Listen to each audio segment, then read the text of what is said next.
when last we left, our fearless explorers. Fearless explorers, right? Okay, right. We had been talking with the Besamuians about the raiders that come from the city that we had defeated last adventure in an epic battle where I shotgunned like crazy and it worked, but then they took my shotgun away. But they left you with your grenades. Yes, well, I took all but one of those as well. But I still have one grenade, and I'm looking for a good opportunity to use it. Anyway, so yeah, we talked with the Besamuians about what's up with these raiders and stuff, and they said, things along the line of, right, they come from the city and they do this on a regular basis and take us away as slaves or whatever, and we never see the people they take away again, etc. And the city is the city of the gods, and the sort of thing you'd expect. They don't really know all that much about what's going on aside from what we just saw happen. So we figure we're going to go and explore the city. We're going to sneak in, and we're going to find out what's up with these supposed gods that are behind all this. For some reason, this really reminded me of Zoriax. I don't know why. Well, it's sneaking into a city. Yeah. That's what we did then. Yeah. And Flint Daniels has a plan to free the slave pits, Yes. and he's bringing along a bunch of their bravest warriors. Oh, right. Who are honorary space rangers. Yeah. Right. To come along with them. Yeah. So the first order is to scale the walls. They're about 8 stories tall, but they have futuristic climbing tech. We brought batons.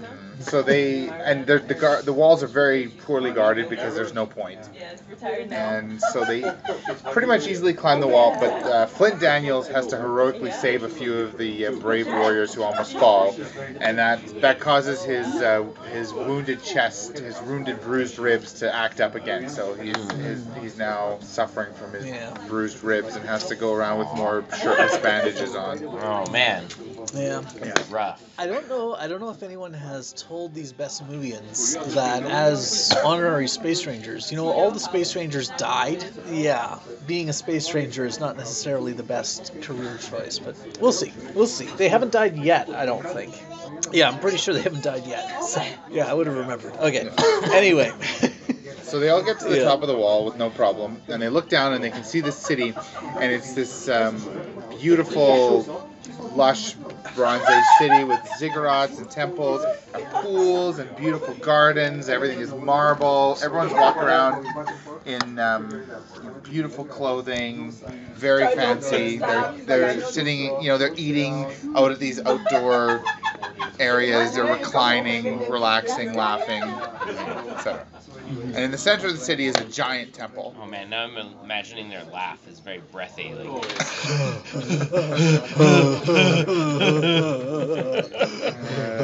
must be very creepy. And the big temple in the middle is where the advanced energy readings are coming from. Mm-hmm. So we start thinking about how we're going to get to this temple in the center of the city. We figured it was around dawn. And Pill once again suggests, why don't we just disguise ourselves as Besamuians and go in there? And everyone's like, no, that's a terrible idea. Once again, Pill, we don't look anything like them. Right. We do, but whatever. That's why their heads are so long. Because their ceilings are high. Well, their center pillar thing is a cone shape. Do we have all arched doorways or square doorways with a head? I just make the doorways taller. Yeah. Taller. All right. So we ponder this for a little bit, and we mill around a bunch of dumb ideas, none of which will work. And then we decide there are guards up on top of the wall, a few of them. There's like 4 walking the walls in the whole city. So we figure, why don't we go and catch one and interrogate him and get more information, and then maybe we'll be able to make a more informed, less dumb decision. I think that was our pretty much, yeah. So we went and we ambushed one of the guards. We all laid in wait and came out. Ha! Gotcha.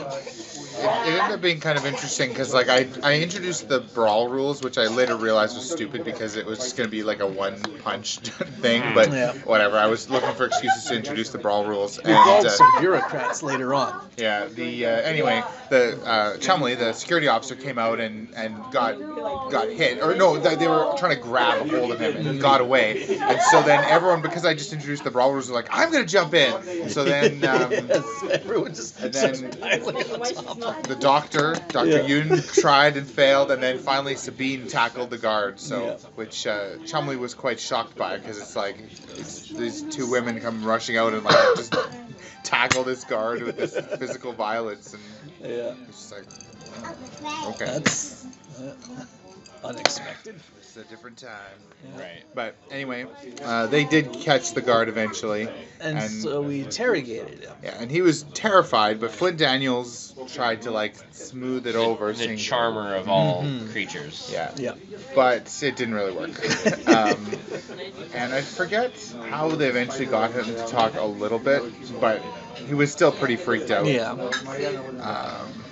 The main thing they asked him initially, I think, I guess we wanted to know where the slaves were being taken. We wanted to know where we could find clothing. Yeah, they were trying to find clothing. I thought it was for the party, but apparently it was for the warriors who were with them, so they could blend in. So as far as the clothing, he said you just get it from the clothing warehouse. It's like over here. Apparently, this is a city with no.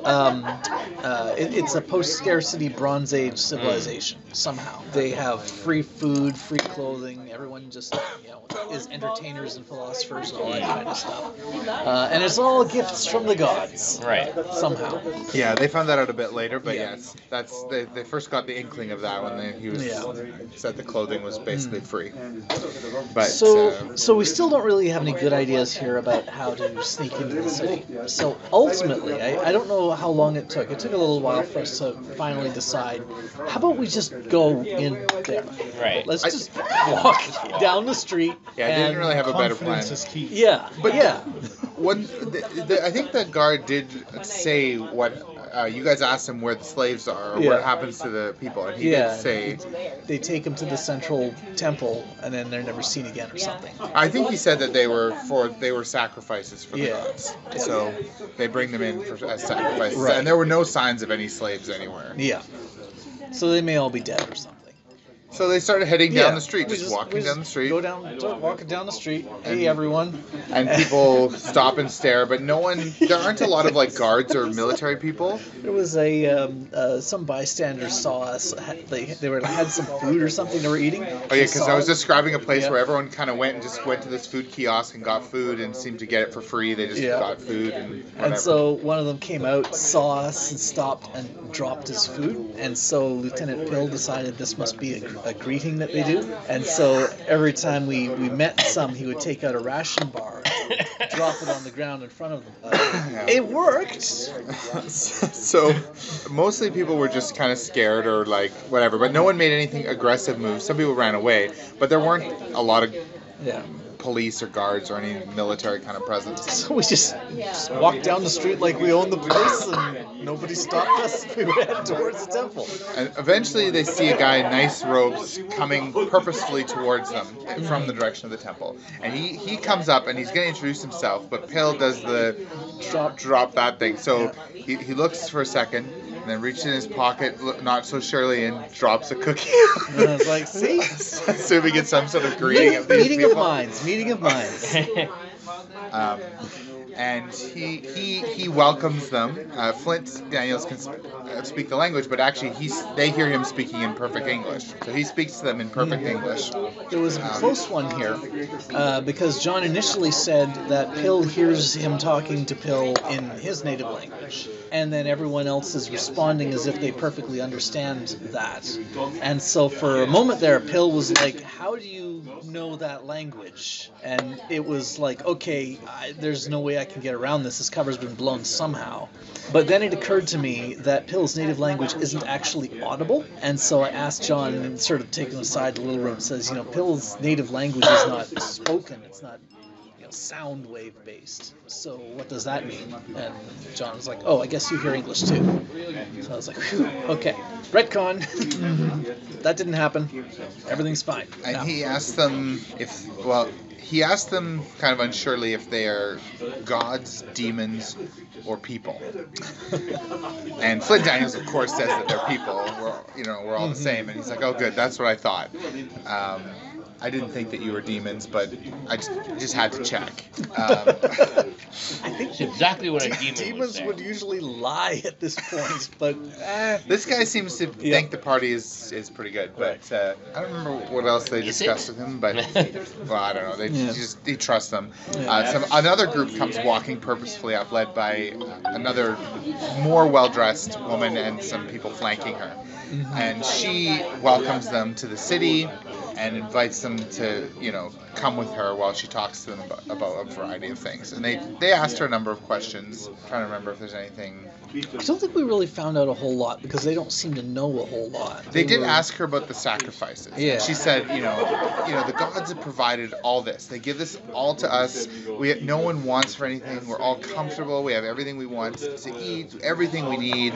The least we can do is provide them the sacrifices they asked for from the little ones. And she also calls the party little ones. Yeah. And I take that to be people who are not like them. They're people, but they're not. yeah, it kind of seems to be like the people who live outside the walls of the little ones. Yeah. But yeah, the gods give them everything they need, and they give them daily sacrifices from the little ones. Daily. Yeah. So, we're a little bit like, okay, something nasty's going on here probably. Let's keep walking towards the giant temple with these people. And so I think we just go to the temple, and they have a whole bunch of these nobles and stuff who want to. Yeah, there's a city council or something, and they want to interrogate us and discuss with us what's going on and all that kind of stuff. So we go into this council chamber where there's all these nobles standing around. And I'm trying to remember the content of the discussion. It was they kind of what are your intentions? They kind of hemmed you in too, Yeah. but they kind of asked a few things, but the debate really boiled down to, some people thought that they were like the optimal sacrifice for the gods, and other people thought, no, they're guests. We should treat them with honor. Right. And there was like a big debate. Should we sacrifice these people? Yeah, that these just- small ones who are just walked into our temple Right. totally willingly. Did you tell them about the Prime Directive and how you can't interfere in their cultures? No, our prime directive is that we're supposed to interfere in their cultures and make friends with them. In fact, I think we handed out the brochures at this point. We Welcome get, to the Star League. No, it's a Corporation Incorporated Oh, okay, brochure, yeah. and we actually get points if we can hand them out to people in positions of authority, amongst aliens. And John says that this counts, so we handed out the brochures to them. It's like, Pill thinks that these people are completely insane going out into the hostile universe and then giving brochures about themselves. But anyway. So It's humans doing it, not him, so he's fine with that. ultimately, Flint Daniels decides he's going to try to win them over. No, he doesn't. He decides to threaten them, and he mentions that you note that we're powerful, but don't you think we have the power to escape? To cause massive damage. He pulls out his grenade. Yeah. And at that, the leader of the Sacrifice Them faction says, "See, I told you they were demons. Look at their power!" And then that faction kind of gains its crazed frenzy, and they and their military, they have a few guards with them, rush the party to force sacrifice them, and a brawl ensues. We have a brawl with these administrators. Yes, and their guards. And their guards. The best way to imagine it, or at least how I was imagining when I came up with the rules, is a Star Trek fight. Yeah. And of course, it's always one-on-one. Right. Two people fight and then they join. And they do dumb moves like the double fist hammer blow, and they jump up and leap with 2 feet and fall on the ground. And thing. it's so weird. All you guys are trained in that, but the Lieutenant Chumley, his thing is he's trained in boxing, or fisticuffs as he calls it. So he's really actually, and everyone's just like, Yeah. but Anyway. Was this where Pill was taken down? Yes. Yes. So it actually was pretty close because I had balanced the fight where it could go either way. Yeah. I was like, I'm fine if they get beaten up and then sacrificed, or if they succeed. So I just whatever. We'll see how it goes. Yeah. And there was a lot of punching and fist punching and whatever. And the Lieutenant Yoon went down. Yeah. Sabine went down. Yeah. Pill went down, and exoskeleton compromised. yes. And, so actually, I'll get to that. And shortly before the end, when it looked like they were, not everyone had gone down yet. It looked like it was going to turn around. That was when the crowd parted and like the big tough Basmuian came in. Yeah. And then like the even bigger, tougher one pushed him aside. Yeah. And then they had to fight those guys. Yeah. And Pill that was when Pill went down. Actually, the big tough one. Haiku bubblegum and kick butt. Because Pill had just finished beating like just some bureaucrat in a fist fight. Right. And then he was thinking, oh, these guys aren't so tough after all. And then this guy comes in, and Pill doesn't, of course, recognize any particular difference between them. Right. Yeah. They look basically identical. So he goes confidently into a fist fight with this new big, huge bruiser guy. Yeah. And gets very severely punched in the head, and goes down and gets a consequence. In the end, the party did succeed in defeating them. Chumley did quite well. This is kind of his particular strength, right. Being the security officer and specifically for fisticuffs. So, like, he'll do better in this than say in typical shooting battles or whatever, because this is his strength. But anyway, so he ends up taking down the big bruiser, and I think the second big bruiser, or maybe Flint Daniels did, because Flint Daniels and Chumley were the only ones left standing. Yeah. At the end, and the others, you're able to get up right away. You're not necessarily knocked out. You're just whatever you want. Yeah. It's a consequence. So I can't remember what the others picked as consequences, but Pill's consequence is he's got a dent in his head now. And it's slightly pushed one of his eyes out of alignment, so it gives him a penalty. Like sticking out or off the top? Just sort of a little bit. It's shifted from where it usually is, so his aim's a little off now. yeah. So the default My is seeing's not so good. Yeah. yeah. When you get injured, the default is you'll get a -1 to damage in combat. But if you have an interesting idea, then like for example, Flint Daniels, his bruised ribs are an endurance thing, so he gets this other penalty in combat that we came up with. For you, normally you can throw away 2 cards that are identical to draw a new one, but he has to throw away 3, whatever. So you just come up with whatever random thing you feel like. But the default is you just do 1 less damage. So they defeat these guys, and then the council is kind of spooked now because they just our toughest, heaviest breathers have been. And so they especially the lady who brought them there, who they observed was not one of the fanatical ones, but she was still of the sacrifice them faction. That's what she thinks that should happen. And she basically talks to them and kind of stalls. And here I thought we'd punched a new opinion into her. But she stalls long enough that some of the actual temple guards come and start shooting at them with tech crossbows. So we have another shooting fight.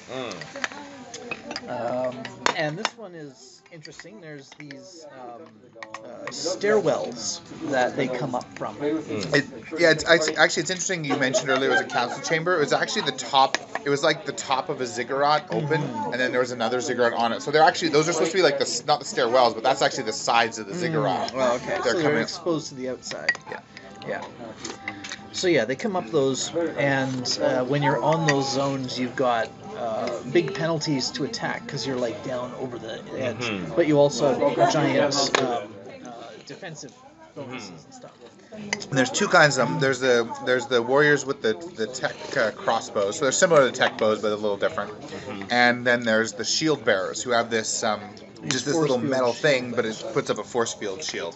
And so every round they take one of their random actions, and the action is either everyone in the same zone gets +2 to cover, or everyone in the zone is invulnerable. And they don't reveal they reveal their action first thing. They're slow, so they reveal it at the start of the 30 seconds. But you got to pay attention to who's invulnerable this round, and don't shoot them because that was a waste. Yeah. So we had a few interesting oddnesses in the course of that combat. I remember at one point the enemy was all focusing fire on, was it Yoon, I think? And she was in a square that one of the shield guys had put his shield up, and it just says everyone in this zone is invulnerable. So she was behind the shield that this guy had put up. So everyone focused fire on Yoon and nothing happened. That was kind of cool.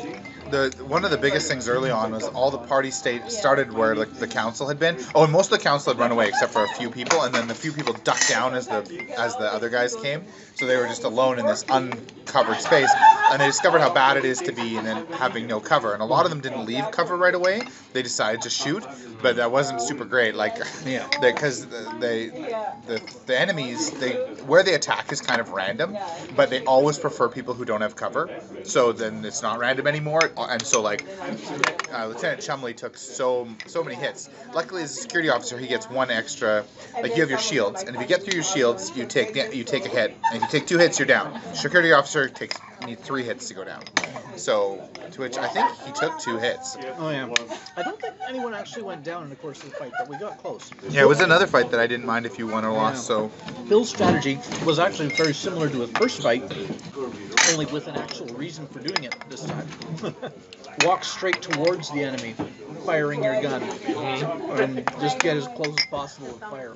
Since my eye's out of alignment, I've got a penalty. I want to get in the same zone as them to counter that penalty. Yeah, early in the combat they did a lot of not doing anything because they would like not focus fire, and then those guys would put up their shields, and even when they're in their weak one, they still get +2. These guys are on the stairs, so they're already getting +2, so they kept not damaging them and just taking damage. But eventually they kind of they got more cards, so they had more choices, but B, I think they kind of people focus fired a lot more. I was pretty pleased how it turned out because there was a lot of like intensity during that 30-second round, and people were like, do this, no, you're paying attention to that. Everyone shoot that guy. I want you to fire every gun we have at that guy. So, but and as intended, they really the shield bearers had low hit points, but of course they have their shields all the time. So, but they did focus on taking out the shield bearers, and then it was much easier to take out the. They weren't that much lower hit points. I think they had 2 hit points, and the other guys had 3. I guess. Still, yeah. Once we started 50% more hit points on the other guys. Once we started taking down the shield bearer. Okay, so you finished the fight with the guys. Yep. Kicked the crap out of them. Beat them again. And I think that was about where the session ended. We didn't do much more beyond that. There's a still silence now on top of the ziggurat because everyone's run away. Yeah. No bureaucrats arguing breathily. First we beat their best bureaucrats, and then we beat their best soldiers. And so now we're going to probably go into the ziggurat and find out what up with all this sacrificing and stuff. And I still have my plasma grenade. Flint Daniels also has plasma grenades. He tried using one in the course of the combat, but everyone fled as soon as he threw it into a square. So, though that did still wasted their whole turn. So it's not. It'll be interesting to see how useful those plasma grenades are. Clearly, the best strategy is the opposite of focusing fire. Everyone throws a plasma grenade into every other zone, so that the whole battlefield explodes simultaneously. Yeah. Well, the plasma grenades do massive damage, and you have a lot more ammo with them than you do with the rocket launcher, but they go off next round. Yeah, so that's where things stand. Hill was almost outed, but fortunately, he has not been asked about this dentist. It's just my helmet. Yes, and he thinks he's disguising it rather well. No, it's not catching on. I have ideas for... That does seem like something that would require medical attention. I loudly declared after I got taken down that I had been taken down, but not to such a degree that I required medical attention. But yes, it might be nice to get that fixed. And I have excuses in mind. We'll see if they're needed. Wow, I've never been so violent before. Like, I killed those mounts, those not horse things before, and that was intense. I've never done anything like that before. And then I was in like a fist fight with some guys, and I thought I was a decent fighter, but they totally whooped me. And oh man, did they ever whoop me. My head is just splitting. But now we had the firefight against those guys who raided the village, and now here we're in the temple, and it's just complete mayhem. But we actually held our own pretty well, and I shot people.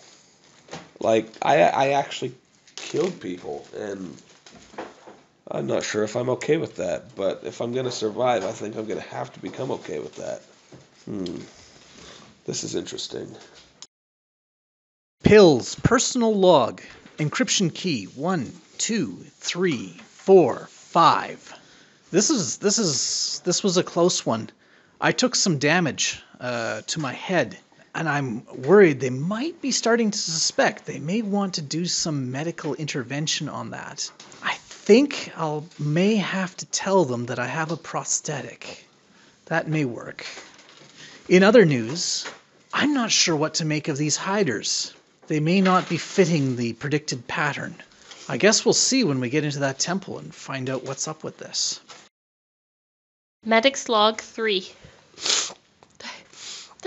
That bugger! He hit me in the nose! It's bleeding! I can't get it to stop! Lightning flashes from the dark temple of the forbidden gods. Can this be the manifestation of some malevolent entity? An overpowering display of natural force? No! It is one more successful last stand for the intrepid Space Rangers! Lieutenant Evelyn Horatio Hugh Chumley, Security Officer, personal log. Well, today one of the young ladies in our party tackled a guard who had escaped from my clutches as well as from Daniel's, and took him out completely. Then, not 20 minutes later, the other young lady who was traveling with us clocked a local political representative in the nose with a medical kit, downing him in one go. That would be the one who carries the rocket launcher. I know my mother told me that not all women are like her and my sisters. This has been my experience, but never more so than today. I am quite agog. That's all for now.